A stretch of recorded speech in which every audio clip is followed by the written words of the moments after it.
Hi, Colleen here, and I wanted to talk to you about eating on fast days, which seems like an oxymoron, but there has been this kind of lingering debate about having 500 calories on a fast day, which in my humble opinion, I don't get it.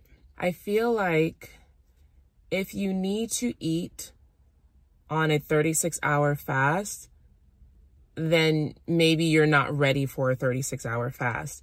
If your body is crying for food on a 36-hour fast and you're not underweight, you're not at your maintenance weight, you're not even close to your goal weight, you have some work to do. You have some work to do. For me, when I was doing strict alternate day fasting, I gave myself a 50-calorie max. And that was just through aids such as stevia, a little bit of supplements here and there, and gum. Okay, not a meal. I see a lot of times in alternate day fasting charts that on the days that you're supposed to be fasting, there's like a 500-calorie meal you could have. No.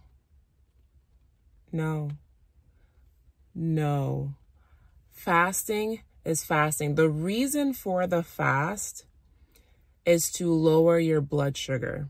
In my opinion, it is easier to not eat than to eat and stop, if that makes sense. Like if I open up my food eating pathways, it's a wrap for me. I'm going downhill. If I don't eat and just continue to ride the wave of stabilized insulin, I'm better off than spiking it and then expecting me to have a productive and controlled or disciplined fast day. I would suggest if you feel that you need a 500-calorie meal during your fast day, then just do OMAD. You can do the Warrior, which is 20 hours fasting and 4 hours feasting. You're not quite ready for a 36-hour fast, which is around the alternate day fasting protocol, the schedule. When you're able to get to that 36-hour fast period, not only are you tapping into fat stores easier and quicker, you're leveling out your blood sugar, you're breaking the addiction to food and wanting to eat, you're shrinking your stomach, you're learning true hunger, you're reducing inflammation, you're getting into autophagy, and that's with pure fasting. There's no other, there's no 50 calories here or there, okay?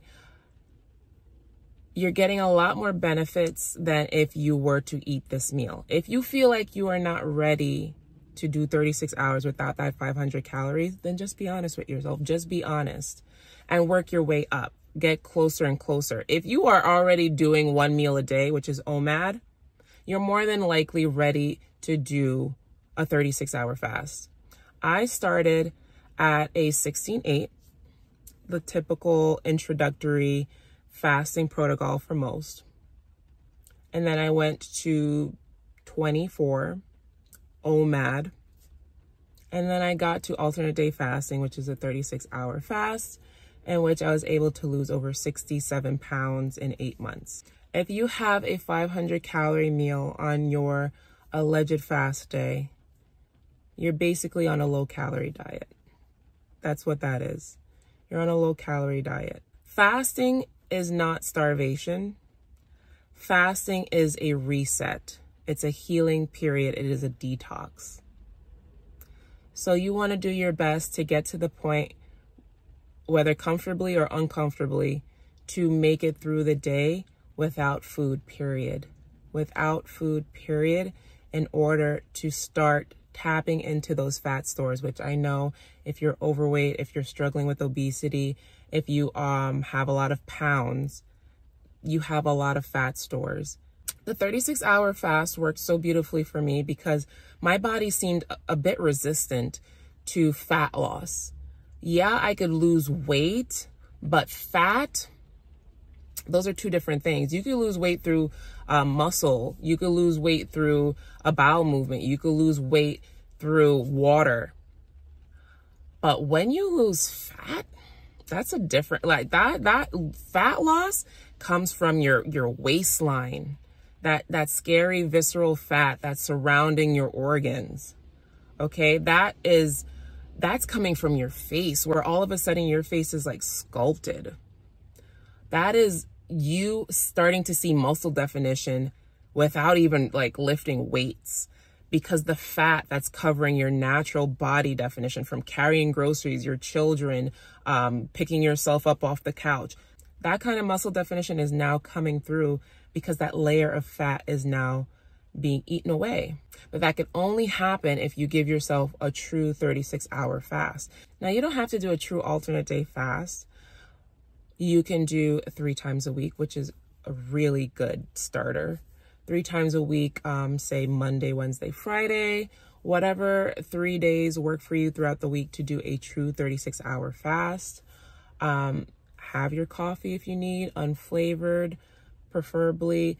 No creamers, but if you really need something in your coffee to take away the blackness, I would say pure whole milk would be an ideal choice.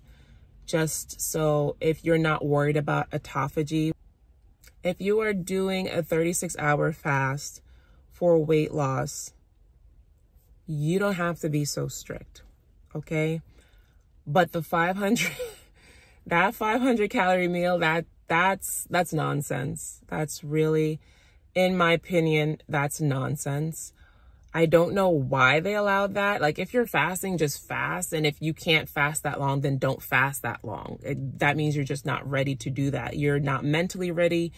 It's more so a mental thing than anything.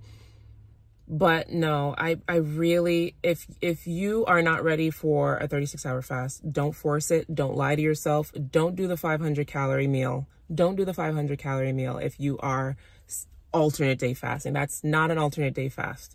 That is not an alternate day fast. It doesn't have, I've never done that. I have never encouraged anyone to do that. If you are doing a 500 calorie meal, it's OMAD, and that's okay to claim OMAD in the name of Jesus, okay? Like, I'm not going to tell you what you want to hear. I'm going to be very honest in my opinion as a person that enjoys research, has benefited from alternate day fasting, and has lost a copious amount of weight from it, changed my life, reduced inflammation, and just became a lot healthier, more feminine, a lot better blood work for me. Just my opinion. Don't do that. Okay? Don't do that. If you have any more questions that I can make videos on about alternate day fasting, let me know down in the comments below, and I will start cranking out some videos so we can prepare for the new year and get this January 2024 alternate day fasting challenge on and popping. All right. Bye.